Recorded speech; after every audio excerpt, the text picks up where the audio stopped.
everyone, it's Linda at Full Moon Studio. Welcome back to the channel. I'm continuing with Roxy's weekly challenge, and this is week 14 to make quick little hand stitch snippets to decorate your journal pages. Now normally I just pick a few bits of random material and I just stitch them straight through the middle, and quite often I just use something like a wee button just to hold it in place, or this one I've got a lace flower. So all I've done is, layered it and stitched through the middle. Very quick and easy to do. So these ones are a little bit different because they're going to incorporate some decorative stitching. So I've got a little tray with fabric scraps. I've got a little tray with lace and ribbon scraps. I've got some embroidery threads. I do have a few little buttony bits, but I probably won't use them. So let's see how we get on. So I'm going to set the timer. I'm going to give myself 30 minutes and see where we go from there. I think I'll bring that in. Right. And the timer is away. Good. So let's have a look. Right, I'll just grab that as it's to hand. And yeah, quite like that. And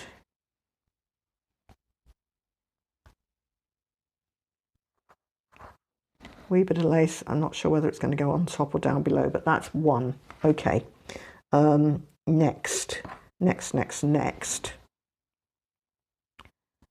Oh, now I'm going to do, don't think I'm going mad.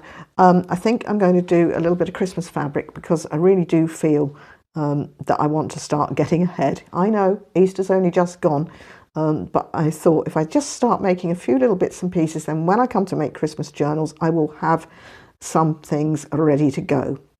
So that is my excuse, and I'm sticking to it. Right, let's have a look and see.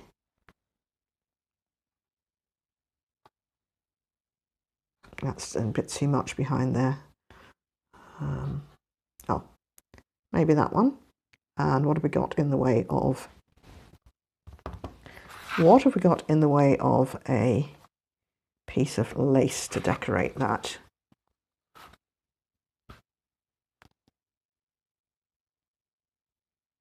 That's all right.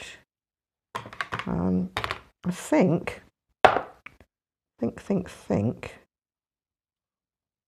Okay, I think what I'm going to do is put a bit there. And I'm possibly, not sure, going to put a little bit there. I've had a thought about this.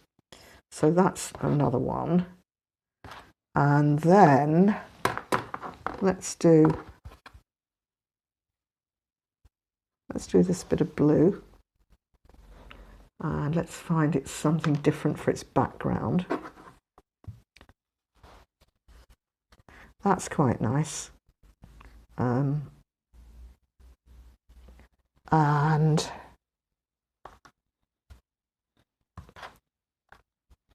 small bit of lace, big bit of lace. Let's have a look.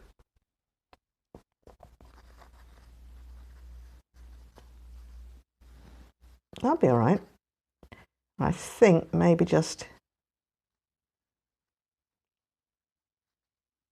make our base bit a wee bit. Let's go like that. And let's do that. Okay. Up there and down there. Right. That's a starting point. So let me find some embroidery thread and a needle, and let's start with this one because it was the first one that I did. So I think we'll use some, yeah, got some brown thread already cut, so let's use that. Now, can I thread a needle on camera? Oh, yep. Okie dokie. So I've got 3 strands of embroidery thread in that. And I think I'm just going to put this on here because I think you might see it better. So I think to begin with, what I'm going to do is just make a wee, you know, not a knot.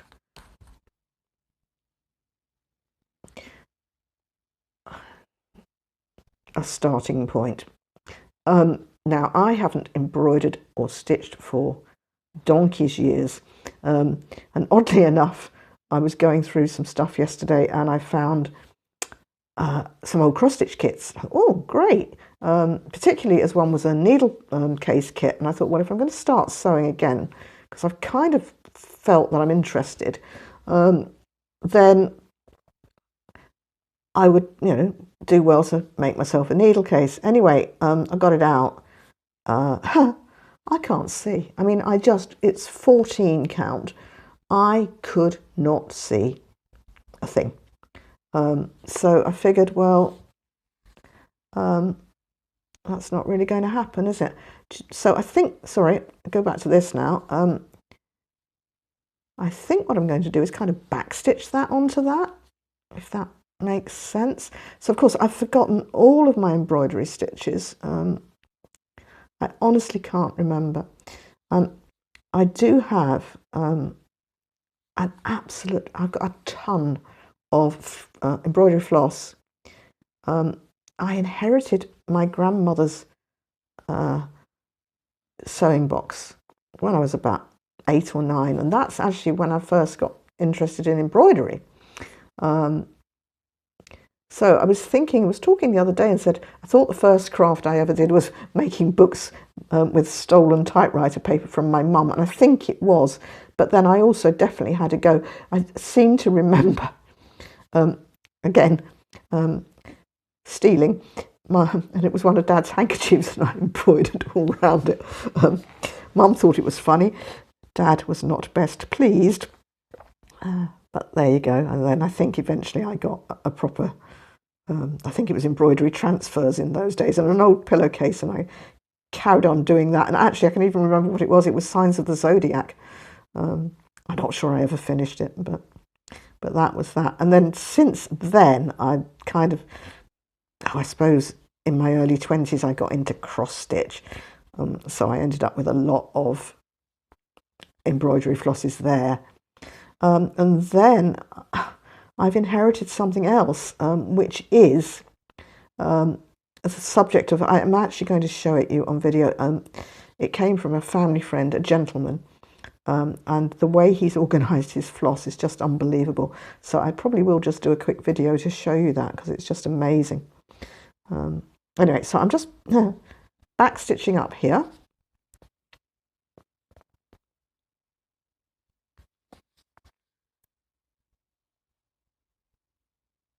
Not very neatly, but you know, I don't think the backstitch police are going to come and measure. So as I say, it's so long since I've done it that, yeah, surprising how you forget. I mean, that one is really crooked, but it's got a certain naive charm. Let's call it that, and you know, be done with it, you know. And there you are. As I've done that, I've just remembered stem stitch. I could have done stem stitch, couldn't I? Hey, oh well. So kind of backstitched up there, so that's attached. It's okay. And I think what I'm going to do, I think I'm just going to go all the way around and kind of frame it with the backstitch. So even though at one point I'll just be going through one piece of material, not all of them.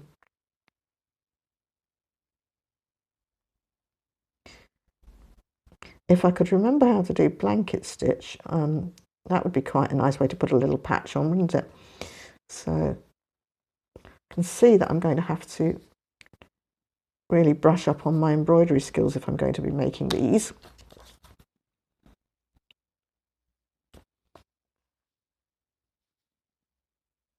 Now, of course, the thing about these is that they are quite bulky, and particularly, where is it? if you put, you know, a button or something on, they start to bulk up. And obviously if you stick that on a journal page, then it's going to make the other side a little bit awkward to write on. So, I mean, that's one of the reasons that I do a writing board for most of my journals. But the other thing is that I sometimes do them on a hidden paperclip. So I think I will do a quick video showing you how I do that. Okay, I'm at the very edge of this. I don't mind. Yeah, it's all fraying a bit, but it's meant to have that sort of slightly tatty look. It's definitely going to have a tatty look because, in fact, I'm just going to pull that one out. Yeah, I'm a little bit close to my fraying edge here, so let's pull that out. I'm looking at the clock here and thinking I'm probably not going to get as many done as other people have. And I think, pretty sure actually, Rachel did 3 or 4, and I've seen someone else do 3 or 4. I'm just looking at that and I'm going to change my mind because I think I'm not going to get any further. So I will just tie that off there.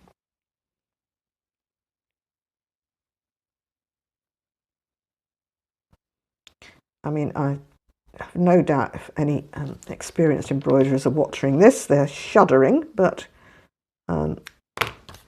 okay, so I've got that. In fact, now I think I like it better that way. Alrighty, so I was just thinking about this and whether I could just make something pretty in the middle there. So now I've got my thread jar. That's that. I'll tell you about that another day as well. Right, let's have a look. Yeah, I've got an idea. Oh, these are obviously pre-cut and I've wound them round. So I'll pop them up there out the way. And I'm just going to see if there is a little, maybe a little button or something that pleases me.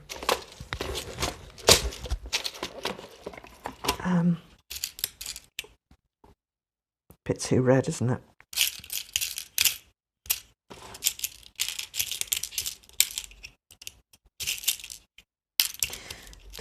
What I've just got here is a sort of a random selection from my button and bead collection because I just thought I'd like to have a few at hand, and it saves me, you know, spending ages looking for things. I was just looking for something really small. Aha! Oh, it's black. Right, I think my good idea is about to go sideways. All right, forget those for a minute. This is another I have no idea what I'm doing video, so and that's hard for me because I'm so used to, you know, teaching more, can't call it formal classes, but prepared classes where I know exactly what's happening. You know, everything's prepared in advance. So this is just a wee bit out the comfort zone. But what I wanted to do here was just put a little bit of embroidery in the middle of that flower, because I just thought, just lift it that little bit.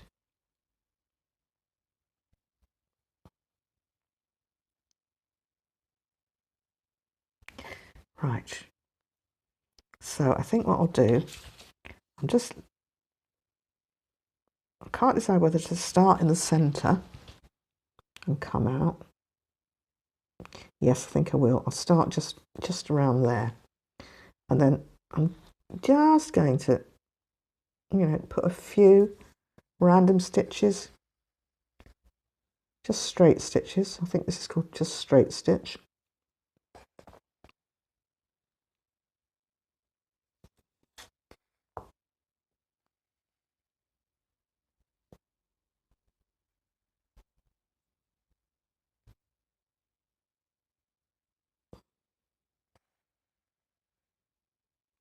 I'm glad you can't see me because, of course, I've got my tongue is sticking out to aid concentration. I'm sure you all know that.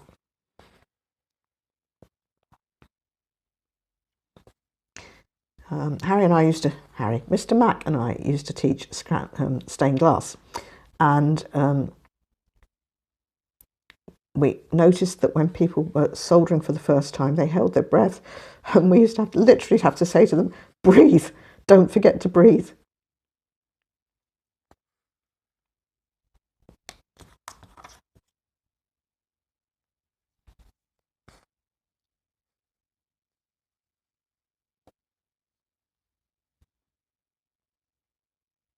I think this is kind of working.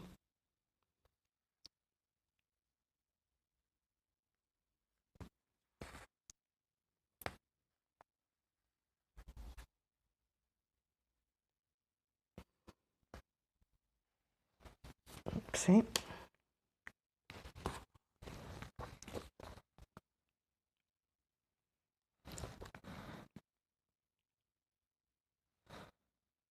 I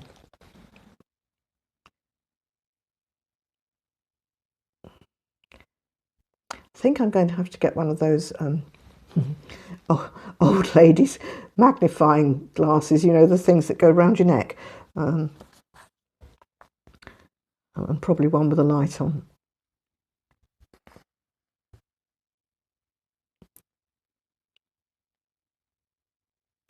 I think obviously there's, you know, probably been a deterioration in my eyesight, which because it's slow, you don't notice then until you come and do something like this and you realise you can't actually see what you're doing.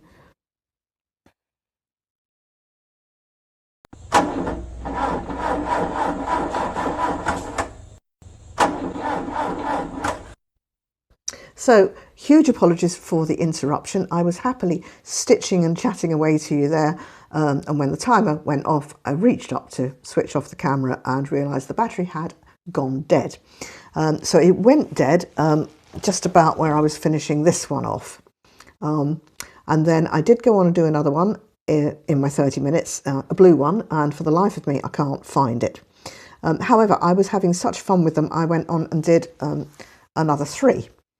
What I do have to say is they possibly took a little longer than Rachel originally meant in her challenge, but that doesn't matter. I just, you know, obviously did more stitching on them than perhaps I could have done. Anyway, I'm happy with them, and I thought I'd just show you what I'm going to, or how I'm going to use them. Now, I did say earlier on in the video that, of course, if you add them into your journal, they can add, you know, a fair old bit of bulk onto a page and make it really awkward to write on. So one solution is to make one of these, which is a hidden paper clip. And then this is just a paper cluster actually with a little bit of cheesecloth. But by doing that, you can just clip it into your journal, take it off when you want to write on the back side. And of course, you've got the option of moving it around the journal. So that's that. Then I thought you could mount one onto a tag. That kind of works like that. Or you could mount one up on a journaling card. So I think something like that would be all right. You could decorate a pocket. You could certainly put one on the front of an album. I mean, that's not obviously the right place for it, but that would work. So there's lots of options for using them, and they're good fun to make. So I really, really hope you've enjoyed watching. If you have, I'd appreciate a big thumbs up and subscribe down below, and I'll see you in the next video. Bye.